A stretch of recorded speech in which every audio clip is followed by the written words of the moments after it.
Hey everybody, thanks for checking out the Backyard Gardens podcast. If you like what we're doing and you want to continue to support the podcast, head over to our Patreon page to sign up. You can also make a one-time donation using PayPal. Both of these links are in the description. With your support, we can continue growing and helping others in their gardens. See ya! In the gardening world, it doesn't matter what we're talking about, what product. We're talking about seeds, lights, it don't matter. But what we do need to watch out for is bad marketing, over promises. Right here in the Backyard Gardens podcast, we're going to go into the weeds. To have a good harvest, one must plant good seeds and must also use the right kind of fertilizer. The carrots have grown large and firm. How good they will taste. Welcome to the Backyard Gardens podcast, where we talk about all things gardening and give the information out for you to be successful in your garden, whether it's your first or your last. We are your hosts, Ben, the backyard gardener, and Batavia, the front yard gardener. one in the country, One in the city. Now get ready as we dig deep into this wonderful world of gardening, as we learn to grow and grow for change. Okay, everybody, I want to say before we start anything, I want to thank our patrons. Because of you, we can do episodes like this, and thank you so much. Fair enough, Batavia? Fair enough. I was trying to think of, is there an opposite to fair enough, but I'm not. Yeah, I don't know. I'm not that quick on my feet. I'm quick, but not that quick. Yeah. So just a note, I have you turned down just to make sure there's no interference. Do I need to start yelling? Well, I'm yelling because I'm overcompensating because I'm like straining to hear you. And I'm not really straining, but you know how that goes. Yeah, I know exactly how it goes. I was somewhere last night. I was at my son's Cub Scout meeting, and I was trying to listen to the little kids. I'm like, what? What did you say, little man? I could not hear them to save my life. But, all right, question. We have a question of the day, correct? What That's is correct. the question of the day? All right, so. You look scared. No, you were all like, okay, I could do that. All right, so we have someone that said they just grew collards for the first time this past summer. Definitely had trouble with aphids. At least that's what they think they are. So there's something there, but we're not going to cover off on that just yet. The question really comes down to, do you think if I cover my collards, will this help avoid aphids? Ooh, there's a lot to unpack there. Mm-hmm. Well, what do you think? Ladies first. So, you know, I'm a huge fan of covering. However, I have never seen plants that I grow once we get to midsummer with covers that don't have aphids. I actually am pretty lucky with my collards. No issues with aphids, a bunch of white flies, even under cover. However, I have a second bed that I covered this year. It had things like rutabaga and the kohlrabi we've talked about, and the leaves were just aphid filled. And it had been covered like 99% of the year. So my answer is no, it won't really help with aphids because those things come from eggs that are basically in the soil and they hatch in early spring. And, you know, no matter, you're basically trapping them on inside of the bed or where you're growing. So. Yeah. And I mean, I agree with that completely. And I would go so far as to say, I wouldn't worry about, I think it would cost more to cover them than it would be to treat for them. Agreed. And I'm not even talking about chemicals either. I'm talking about just standard treatments for aphids. So. Yeah. So I think there's also like you know, my opinion on the frequency. So covering is really a lazy gardener's way. And that's a part of the reason why I love it. There's some downsides to it, but the treatment requires, you know, treatment 1, treatment 2, treatment 3. And that's the reason why I have some pause. But you know, the downside of not treating it is I end up really discarding a lot of those leaves. Once it gets to the point where they've gotten like ahead of me, I end up cutting the leaves. And a lot of the leaves we're talking about, especially if they're on her collard plants, I mean, that's what you're eating, you know? So if I had trouble like this person's describing with my collards and aphids, I think I'd probably get my act together and get on a treatment schedule. Do you remember the aphid video I did over the summer? I do. Kale, too, while it's on my mind. I have aphid problems with kale. So you're one of the few people in the world that cared about that video, which I appreciate, Batavia, but I treated it on that video one time, and they were covered in aphids, and then that was it. I never treated them again. There has never been another aphid on there. Aphids are notoriously, once you get a hang of it, they're easy to treat for. So I didn't even use a chemical on that one. I used dish soap and water. That's all I use. And I mean, a lot of times with aphids, it's as simple as just spraying them off because they're actually too weak to climb up at the plant. Yeah. So, So, I mean, if you think about that, like, let's just say you get aphids, your first method is spray them off with water. I mean, what's the worst you've done at this point? You've given your plant some extra water. You've paid nothing. Versus covering them, it's a whole deal to cover them for aphids. Now, I get when you do like your cabbage worms and stuff like that. I get all that. Like, I'm with you. But for aphids, I don't think it's worth it. I think there's a lot other. Yeah, I wouldn't. If my sole problem and I was trying to avoid aphids, I wouldn't use cover for that. I actually, with the white flies, kind of different from the question, but if we kind of center on collards, white flies were terrible later in the summer. And I treated with, spray bottle with soap and water. And so I didn't keep track of, I probably sprayed it more than once. But that's some good intel. And the hope is that, it would take minimal treatments. Let's say that. So if it's one, that's awesome. But even if it's one or two. So maybe I'll direct this person to your video when it comes to, hey, here's an option. Yeah, you could do that to treat. I mean, because the other benefit too is with treating. Let's say you get aphids and you're going to do 2 to 3 treatments just to be totally eradicate them. At the same time, like if you're using neem oil or something, you're also treating for other things as a preventative measure at that point. So there's also that benefit. And I know a lot of people, and particularly you, are not a fan of using neem oil and stuff like that. And that's fine. But it's all part of, like, for me, it's part of my maintenance regimen. So as soon as I get a problem, I treat, and at the same time, you're treating for other stuff. So it just kind of works out hand in hand. So there's always that. The only thing I don't mind trying to treat, interestingly enough, because it's almost always a losing battle, is powdery mildew. And that's the one thing you can't really treat. For whatever reason, I'm just like, I'm going to save you, plants. And I never do. But I do come back through with multiple treatments. And have you ever knocked it back? We always want the things that we really... Have you ever knocked it back? Like gotten a hang of it? Nope. Yeah. Never. Nope. Me either. Yeah. One day we'll crack the code and we'll be like quadrillionaires because everyone will be like, how did you treat it? It's not possible. All right. So we've learned that neither of us recommend cover as a method of treating aphids, getting ahead of it, or treating it after they've settled in. Treating it truly with a spray, perhaps starting with something as simple as soap and water.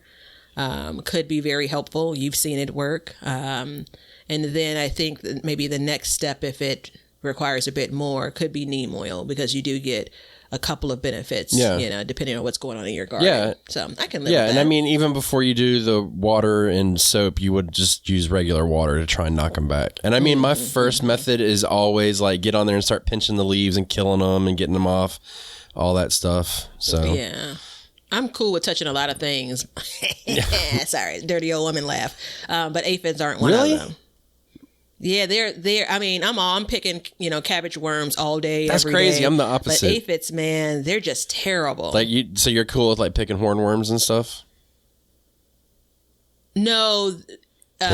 Stop trying to bring up other things that freak me out. I don't really want to touch the hornworms either. They've remember I had them in my garden for what I believe is the first time this year, and they were not as freaky as I thought when I used to see the pictures online, but still pretty freaky.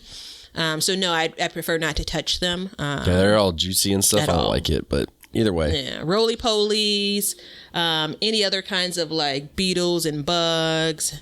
And the worms I'm cool with. If you need to hire someone to handpick those, I'm your gal. However, most other things, not so much. There you go. So don't cover if you're going to try and defeat aphids.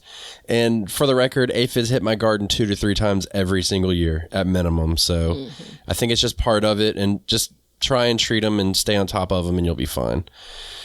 But we are going to go to a break and we'll come back and we are going to go to our main topic, garden marketing. One of the most common questions we get asked is, what do we use in our gardens as far as products? Well, we have an Amazon list below that if you go to, you can see all of the products that we use and like and recommend, and you can buy them. And if you do, you support the podcast at no extra cost to you. So check out the link below for our Amazon store and help support the podcast and enjoy your gardens. A lot of y'all asked, how can you help support the Backyard Gardens podcast? Well, we have been busy and we have created a t-shirt line just for the gardener. To visit our shop, go to the link in the show notes and check out the t-shirts and other goodies we have. Now, these are super special t-shirts designed just for the gardener, so enjoy. Thank you for supporting the Backyard Gardens podcast, and we'll see you guys after the harvest. And before we get started, if you want a t-shirt or any kind of backyard garden swag, check out the link below and use the code JOLLY, BYG. Gives you 10% off, and that goes all the way until the first of the year. So of 2022, the first of 2022. I get confused that people will be listening to this in the future, so I have to make sure I say it. Like, you mean like it's released and then people that live in the future, as in not in the present, would listen to it? They might come back and listen to us one day. Hey, look, you know what I told somebody the other day before we get started? You and I are creating an archive. So our families, when we're dead and gone, they'll be able to come back and listen to our voices and see our videos for many years ago, and we'll be able to keep them company. Now, we might be talking about some boring shit for them, but they might like it, you know? They better like gardening, but it was kind of cool thought I had. Yeah, but a little bit dark, but hey, it's life, it's reality. I did see something recently that said, especially when you talk about your elders, someone shared, save a voicemail from your mother, your father, and so on, because there's going to come a time where you're going to really want to hear their voice. Yeah. Right. So. Yeah. Okay. It got dark quick. We're going to move on. So, garden marketing. Have you ever bought something that you knew was going to be great and it just effing failed? Like off Jump Street, didn't go the way you wanted it to, didn't perform something? Yeah, for sure. I mean, in the world of buying things, yes. I'm sure we'll drill down to the garden, but yeah, for sure. Yeah. What is the last thing that you remember buying that you were like, it's going to be perfect and I'm going to buy it and it's going to work, and then it like just didn't do anything, but you were like, I did everything I was supposed to do?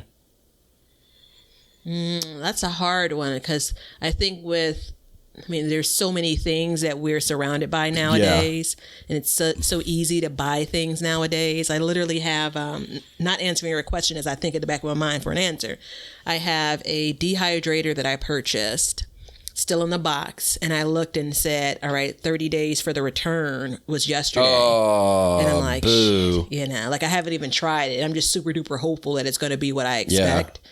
And that's one of those things where it kind of teeters on, like it may do the job, but there are levels to it, right? That's why it took me a long time to pick one. A listener, actually, the one that I ended up getting was a recommendation from a listener. But let's hope that they were right on the money. The last thing that I purchased that didn't meet the need, as I pull up my Amazon list, I don't know if it's the last thing, but I did purchase this pretty expensive. It was like $125 or something.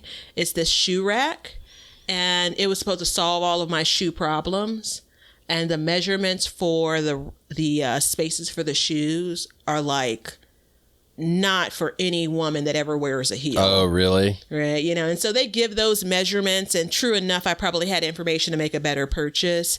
But it's one of those things where now it was such a pain in the butt to get it to the house. And I'm kind of looking at it now like, I don't want to return this thing. Like, this thing weighs many, many pounds. And so then you're kind of stuck. That's one of the things I do miss about more commonly shopping in person versus online. Yeah, I agree with that. I bought an air fryer. This was last year or something. I'm not going to talk about the gardening stuff right this second because I just don't want to spoil it. But the air fryer I got it. I loved it. It was amazing. And I used it 5 times over the course of a year, maybe 6 times, something like it. Wasn't a whole lot, but when I used it, I loved it. And then it broke. And then I contacted them. They're like, yeah, your warranty's up. Sorry. And I was like, for real? And that was it. So I was very upset about that. Very upset. There was some select words that came out of my mouth that I shall not repeat. But, you know, it was just... Did you throw it away? Oh, yeah, I threw it. I threw it away after it became many pieces because I was pissed. So... but, you know, these things happen. And, I mean, there's a difference between defective and just bad, right? And so when we talk about, so Batavia and I, we actually have batted around this subject for the better part of a couple months. And we were very hesitant to talk about it just because, you know, we don't want to burn any bridges or anything. But at the same time, you know, my argument, and I believe it was hers as well, correct me if I'm wrong, was it would be a disservice to our listeners if we didn't talk about stuff like this, because this is something that we have dealt with over the years. And, you know, I've seen things, and especially you brought up Amazon, which is such a great thing, because how many times do you look on Amazon, you're like, yeah, that shit's Photoshop.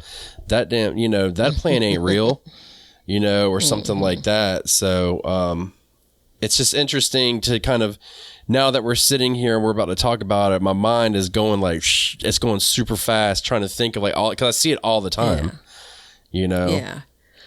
Well, you know what? Let's start with, it's actually piggybacking on a question that we had a couple of shows ago regarding seeds, right? So we talked about it to say, like, you know, you just need to make sure that you're buying from a reputable company, you know, spoiler, that was basically the answer. But it's interesting because we didn't intentionally, so we didn't touch on this part that much. I mean, it's a fair question to ask because there are some buyer beware moments, you know, even with companies that are reputable, you know. So I think that while a person may ask the question and may not have been burned, if you will, our answer could help guide them to help avoid, you know, that burn. So so I'm going to start off with one of the things that's probably less controversial that bothers me about seeds, especially when you're ordering them online. And it's not necessarily false advertising, right? My mom loves to claim everything is false advertising. But it definitely does. It's positioned in such a way to get the buyer that's not paying close attention. Yes. And it is specifically around one of the things is specifically around how many seeds come in a package.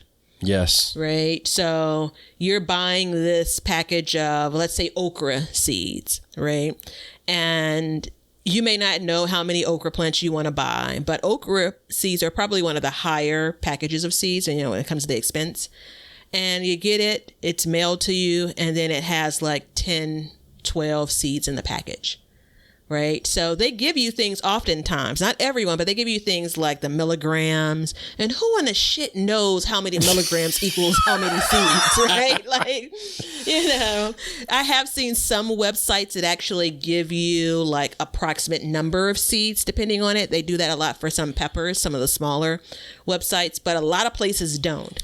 Right. You know, and so now you have a package of okra seeds that for me may last me just one single season. I may have 10 or 12 plants, not to mention how many that may or may not germinate, that kind of thing. And I don't know the solution to making it easier for the buyer to understand what they're getting. But that absolutely is a problem, much different than if you bought the seeds in the store, because you kind of have an idea when you're filling around the package, the size of the package. But it really, it bothers me. So the place that I bought my seeds from this year, they actually have this 1/4 of an ounce, and 1/4 of an ounce is roughly X amount of seeds, which I liked. You're trying to make me say it, aren't you? You're doing it. So, because listen, I mean, I'm going to give you a moment to get it together. I've bought seeds over the years from like probably 7, 8 different online shops, you know, online stores, online companies. And let's just say that the difference is it's pretty different, the experience that I've Yes. gotten with those seeds, right? And so I've seen this. I tried a new space that's pretty local. It's the Midwest, and everyone's my neighbor in the Midwest. And so they absolutely had information about ounces. You can buy by ounces, how many seeds per ounce. Maybe not for every single product they sold, but for a lot of them. And what it also did was help me understand kind of what I'm looking at when I'm shopping at other places. Yeah. And so I think that, especially if you're trying to, don't get me wrong, if you're trying to get to a place where you're trying to qualify for free shipping, it's just, it just really bothers me. I sit in my cart and look at it and look at it and look at it.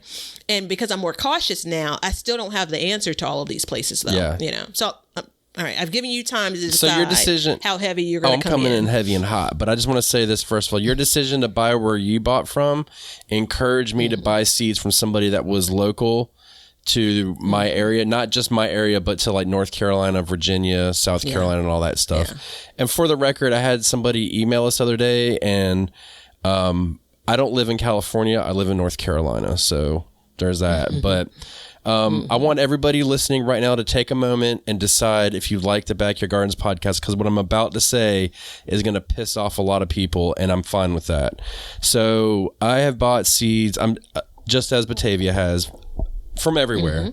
Multiple different places, big places, little places, popular places, plain, just everything.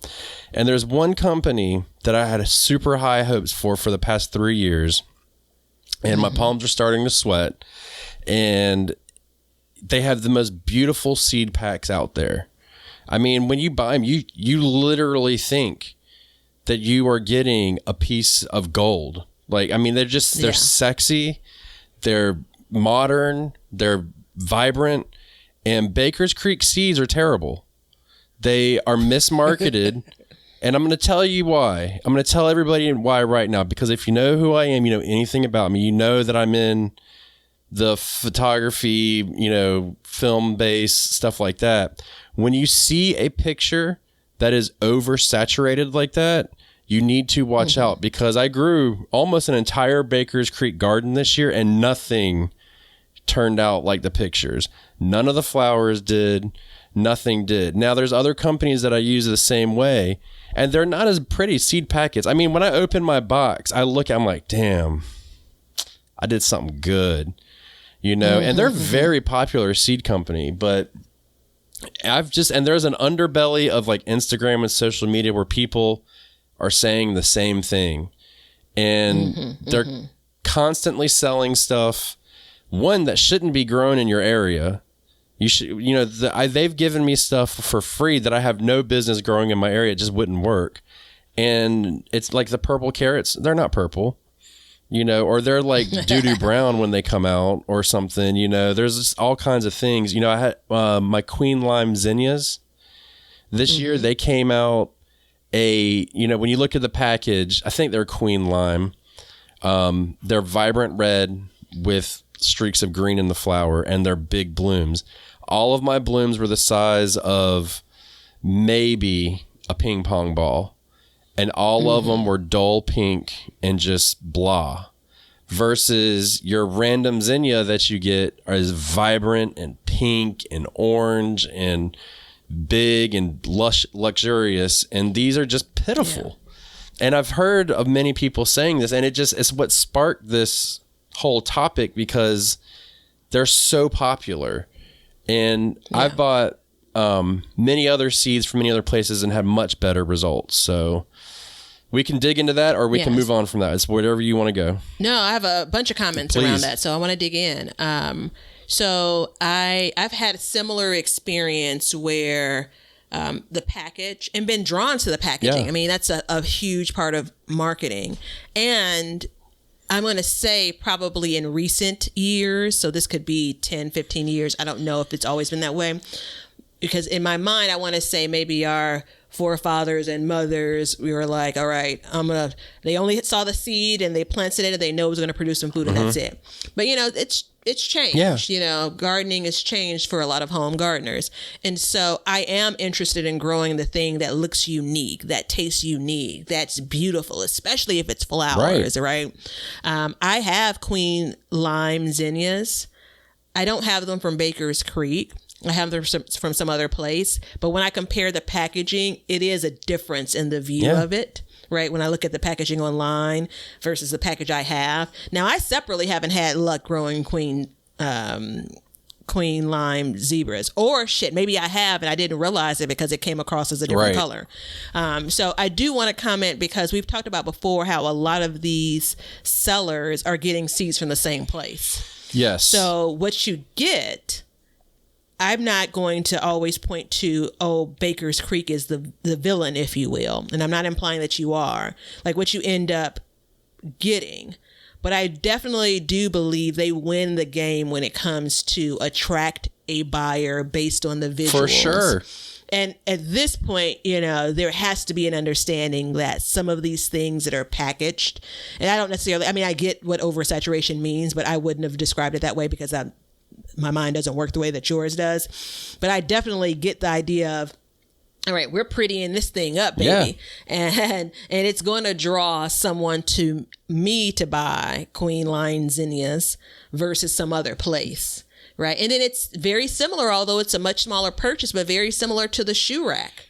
Once you get it, what are you going to do? Are you really going to contact them to say, hey, I want my money back. I want to return these 4 packages. You know, you can. But in most cases, people just, you know, take what could be considered the L. Yeah. Because if you knew if you knew that they had like this pinkish hue, would you have bought them? No. If they were that pastel-ish hue, I would not have bought them because that's not what I wanted. So, and therein lies the problem. Right. And so, first of all, I am the type of person, I'm like, look, I'll just take the L. But the problem is I'm the type of person with a podcast about gardening where I'm going to come on and talk about it because it's a shame when I go on and I look at how popular they are. And I know that people are struggling growing some stuff. And look, you can say, and you did say this, that there are seeds, like all places get seeds from select farms, right? But the issue is you're only as good as your product is. And if your product is marketed one way and comes out another, that is a problem. Okay. Now, I do want to retract a statement where I was like, everything I grew wasn't good. That's not true. You know, I had decent tomatoes and stuff like that. But as a whole, a lot of the things that I grew from them, I was very disappointed. And a lot of it was the higher exotic stuff. May I add is the stuff that they advertise for you. And if you go back and you listen to our social media gardening part D, you will hear us talk about Brad's Atomic Tomatoes. Now, they are the ones that they sent. It's a black and white background with a very vibrant, is the word I'll use, Brad's Atomic Tomato. And that is oversaturation of that tomato. Vibrant is another word for it, is a different thing, but it's what most people get. And that's a marketing thing. When you look at it, you're like, that's beautiful. And everybody came, they're like, I don't like these. They don't look the way they were supposed to. And when it comes down to it, it's just a tomato. So, you know, there's definitely differences, but a lot of people I saw just were not happy with it. Cucamelons, same thing, you know. So you see these things over and over. And it's really sad because you look at the amount of people that follow them and the amount of clout they have out there, and it's not good. When you have other companies like, let's say Bountiful Harvest? They're all hand drawn. You know, there's no misrepresentation visually of what you're going to get. You know what I mean? And I grew their seeds for many years. So. Bountiful Interest, I think Botanical Interest, excuse me. Third time's the charm. Botanical Interest. And I've actually bought their seeds locally is the first place. I think the only place I've bought them, like in your stores, your gardens, small business garden centers, even at the grocery store, I've seen them. And there absolutely is a marketing play there too. Like, let's not get it twisted. No. Right. So there is a play there. Now, you wonder, though, at what point is it the seller's responsibility to say consistently, and I'm as an example, consistently green zebra tomatoes, green zebra, green lime zinnias do not produce in the way that, all of these sellers are saying. When do you pull that out of your catalog, if you will? Like, so that's one question.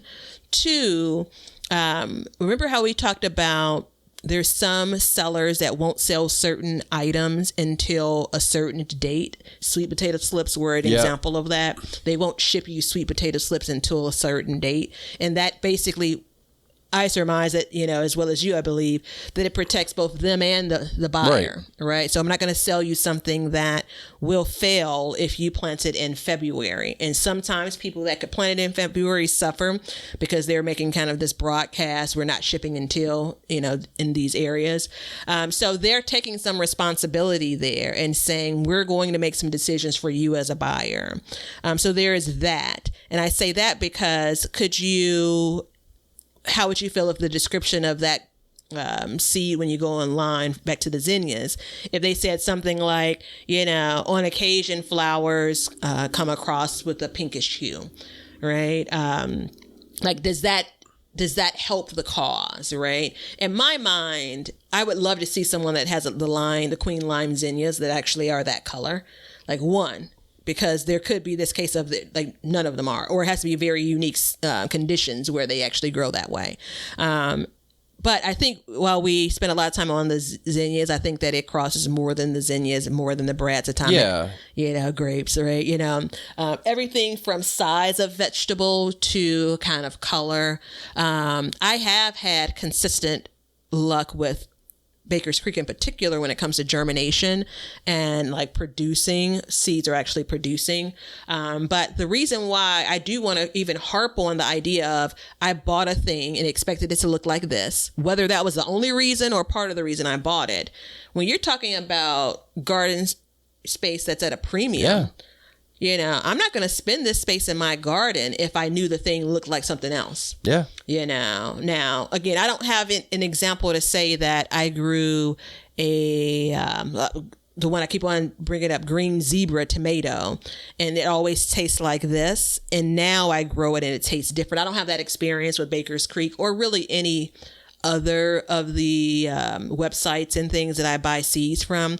That's truly an issue for me. But I do stand with you when it comes to the hype around the pictures is very intentional, with I know the realization that a lot of those vegetables and flowers don't produce to that picture. Well, and I mean, let's not get it twisted. You don't make, it's like you see a picture that me and Batavia post. You don't put the worst picture up. You definitely get like, oh, today's a good hair day. I'm going to go get my picture, and then let's take it to it. Like, this is the perfect carrot. I'm going to put this carrot up there. Of course you're going to do that. That's not what I'm talking about. I'm talking about the over sensationalizing, the tugging at your heartstrings with children in the photos, the over saturation. And it's not even the zinnias that got me, it's the purple carrots that got me. And I'm going to tell you why. Because they were marketed as they're grown commonly in India and they're very high heat resistant. And so I said, perfect, that's exactly what I need. If they can grow in India, they can grow here. It was hot, it gets hot here. They would not germinate here. So my thinking is, okay, if I'm in India and I want to grow this carrot, when the hell do I start it? You know what I mean? Like, I know how to grow. I mean, if you have any doubt that I don't know how to grow carrots, go check my Instagram. You'll see that I can grow the hell out of some carrots.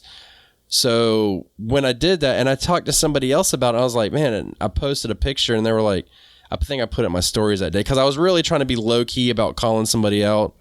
And somebody else was like, yeah, I've planted those before and very bad results. It just, it was edible, but it just wasn't good. And it wasn't even purple. It looked more like muddy brown and just, it was rough. You know what I mean? So. Yeah. And I think the place that these companies benefit from is a lot of times a gardener will say, well, maybe I did something wrong, right? Like you take ownership of the problem. Maybe not you in particular, Yeah. but you take ownership of it. And then you maybe move on to something else, right? And that's the reason why I do encourage this kind of conversation, because, you know, I'm always trying to protect a gardener, where I want to make things easier if we can. You know, I want to share the mistakes that we make, because if you make them, hey, no, you're not alone, right? This is not something that we get right 100% of the time. But what I can say is, if you don't tell me I need to grow in a certain condition and the flower is supposed to be green and it comes out some pinkish hue, you know, then shame on you. Yeah. Right. I feel like there is that whole, like, we live in a life with filters. You know, so I like that you talked about, okay, yeah, we did choose the best carrot photo. We did choose the best angle here. So I think that there's almost like this acceptance of this isn't, you know, poor business, right? Like, we want to see the beautiful things, and then, but you still expect that beautiful thing. You know, it's like, oh no, like, are they catfishing us? Like, it just came right. Like, it kind of feels that way, right? And I think it's just, you know, it's shitty. You know, it's well, shitty. I mean, let's be real. Like, and another thing I do want to bring up, because I don't want to make this the Baker's Creek episode, even though it kind of is, but who the hell pays for a seed catalog? You know what I mean? Like, you're charging for a seed catalog so I can buy from you. Are you high? You know what I mean? Like, I get 15 seed catalogs every year, and then I get an advertisement to buy one for $20. Are you tripping? You know what's crazy? They actually offer a free catalog, and then they offer like the VIP, you know, catalog for that price. Clearly, people are paying for it. I do want to talk about a couple of other things, though, that are you see across a bunch of different sellers, specifically for seeds. And it is and we've talked about this, the non-GMO label. Yeah. Right. You know, and the short of it, which I'll let you introduce to those that haven't heard us go on about this about before. what non-GMO is? Or yeah, can I buy GMO seeds? no, it at a is store literally online? impossible for you as a gardener to go out and buy any kind of genetically modified organism seed out there. It is not possible. So it's just a marketing ploy. And it's gross is what it is. It's really gross that people do that. And you're right, it is a lot of people that do it. Yeah. So there is I saw, like, it wasn't an expose, but I read a bit ago when I was really focused more on health and nutrition. That was a different day. But about, like, the label of natural. yeah.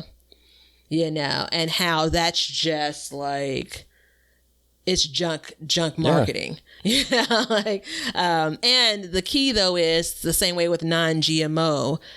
You're drawn to that because you have in your mind that this is a bad thing. And there's an episode, if you're interested, where we really dig in when it comes to GMO seeds and such.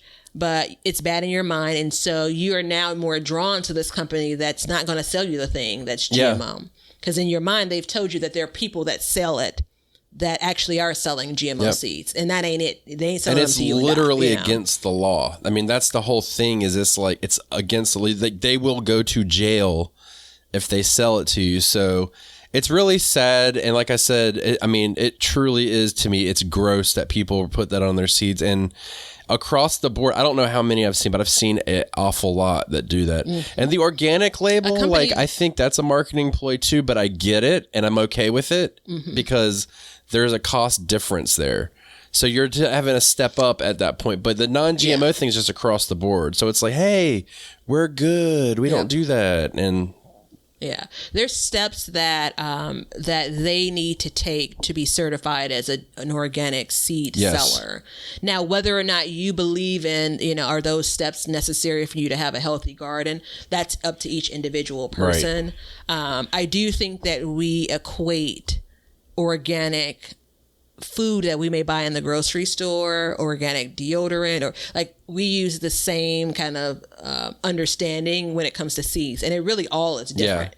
The conditions that they need to create this thing in are different when it comes to the bell pepper you're going to buy from the grocery store versus the package of seeds. How about that? Yeah.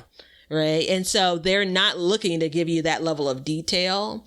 They just know that we live in a time in many places, but I'm going to say for the U.S., because I can speak to that. I can speak for all of the U.S., where a lot of people are drawn to that.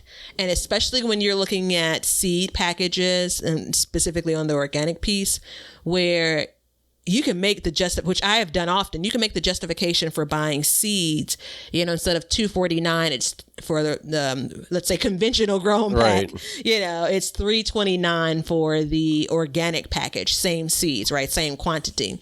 That little bitty, those are cents. It's less than it's $1. usually less right, quantity fine. too, I think. I don't know if that's the case, but in some cases it may be. But versus when you look at, bananas, conventional versus non-organic, right? Like it seems like a better savings if you're buying this package that's going to produce many, many, many of a thing versus the one singular thing. And I think they're counting on that. Now, maybe everyone isn't going to that level of detail, but it's a much easier spend to buy the organic package that you're going to grow versus the organic thing in the grocery store. And I think they count on that in general. Well, two things about that. You have... So if you have an organic farm growing organic seeds, they have to be listed as organic, which costs money. And it's just like I told somebody the other day that my buddy is looking to get a roof put on a house, and he was going to call these people, and they pulled up in these brand new trucks, and they're all painted and wrapped and have their names all over them. And the guy gets out in a 3-piece suit. And I told him, I was like, you're paying for that truck. Okay, there's nothing wrong with that, but that cost to have that organic farm, you're going to pay, like, they're not just going to eat that cost. That's why it costs so much more. So, and it's the same with meat and everything else. Now, in the time we live in now, there's a lot of awareness coming out about GMO, and it's starting to be labeled like made without GMO, and not organic, but made like non-GMO. We're starting to see that a lot more. So where you have, you always have woke people about something first, and then the masses get a hold of it. And I think that's where we are, where the masses are getting a hold of the GMO, and they know that. And if you're a gardener, you're probably one of the more woke people, and they're starting to see that. And then it just, I would be interested to see if you had seed packets and one said non-GMO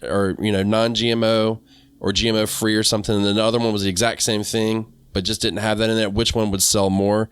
I bet the non-GMO one would sell more. Yeah, I do too. It just makes you more comfortable. The reason why I feel firmly in that is you see some companies that are in your hardware stores, as an example, that have that labeling that 4 or 5 years ago didn't. Yeah. So you can see, like, all of their seeds aren't labeled that way, but you can see someone came in and said, all right, we're going to redesign this, and we're going to add this. And I think 5 years from now, you'll probably see a lot more of that kind of label. And I brought it up in part because a company that I buy seeds from, which is, it's high mowing organic seeds, right? And so that was like where I bought my first big batch of seeds. And generally I've been pretty pleased with the seeds from there. However, I got an email from them over the course of the week, and it said, you're selling organic and non-GMO seeds. And I'm like, son of a... Not you too. Yeah. Like there was a level of disappointment that they had bought into this, Yeah, but at some point, I mean, it's like if everybody else has it and you don't, you're going to be looked at like, what the hell, And then that's when you have to make a decision. Or am I going to be punk rock about it and just do my thing? Or am I going to jump on board? And I mean, you can't, it's like when I was a kid, be like, oh, that guy's a sellout, that guy's a sellout. But the older I get, the more you're like, well, you know what? You might have to be a sellout sometimes, That's just the way it works. And I don't agree with it, but, it kind of is what it is. So, yeah, I mean, the non-GMO thing is interesting. And the whole thing, too, and if you go, like, you can apply this to either one of the past two we've talked about, the seed artwork or the non-GMO, like, you're paying for that little bit of ink where they type the non-GMO on there, or the label redesign where they added it, or the packaging for it. And there's a lot of times when I'll order something, and I'll order a nice product, and it comes in a plain cardboard box. And that makes me happy because I know I'm not paying for that box. That realistically, once you get that box, you get that product out, what's the first thing you do with that box?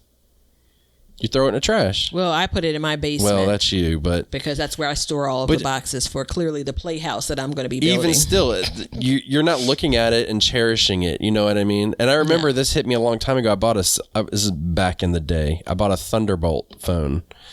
And I remember I looked at the box. I was like, this box is sexy. And I saved the box and I let it sit in the closet. And I was like, what's the point? You know, I'm paying for what? So you're eating that cost. Yeah. It's passing it down the line. So. Yeah, I think you absolutely are. I think that there is kind of the culture of the company, you know, and so that focuses them on what they focus on. There are absolutely some companies that really a part of their pitch is, hey, you know, everything is in a brown paper bag, you know. And I think that every company is trying to sell us, right? You know, there's an angle in all cases, right?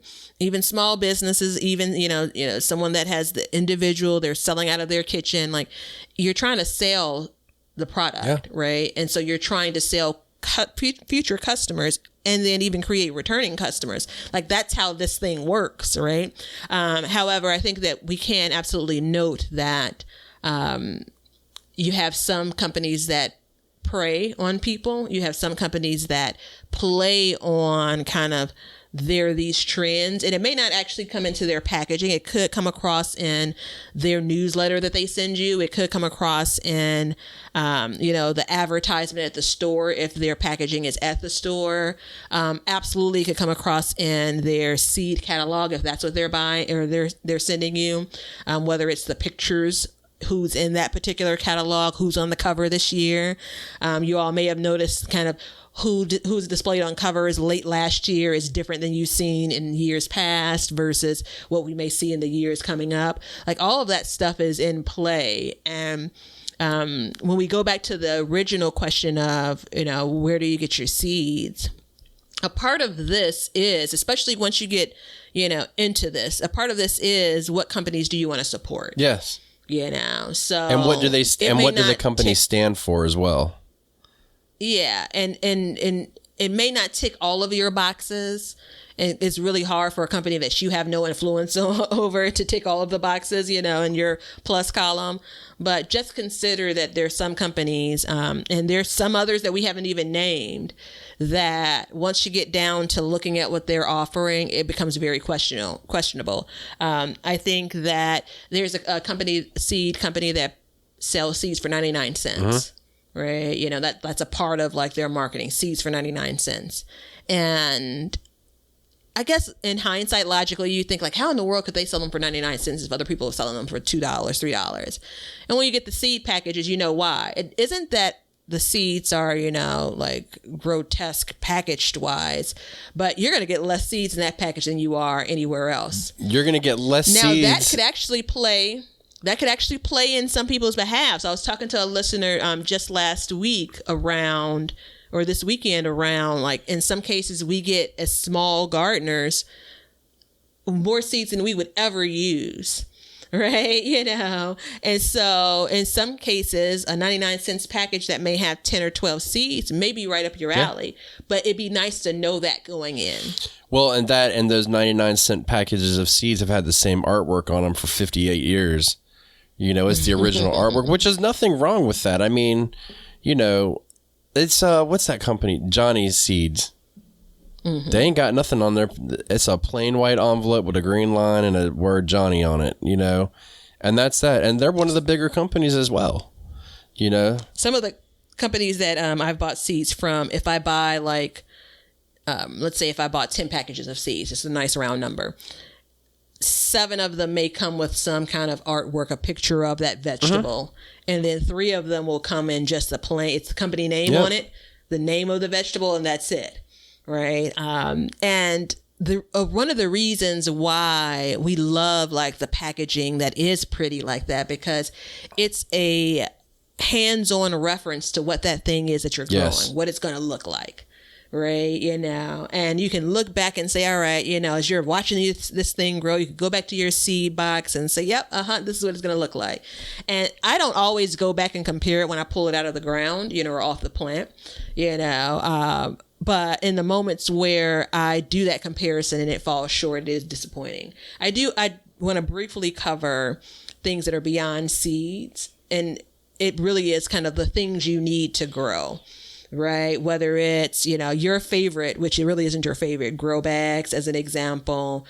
We talk a lot about like lights for if you're starting seeds indoors, right? And so in both of those situations, so grow bags quickly, I love them and I will continue to grow in them.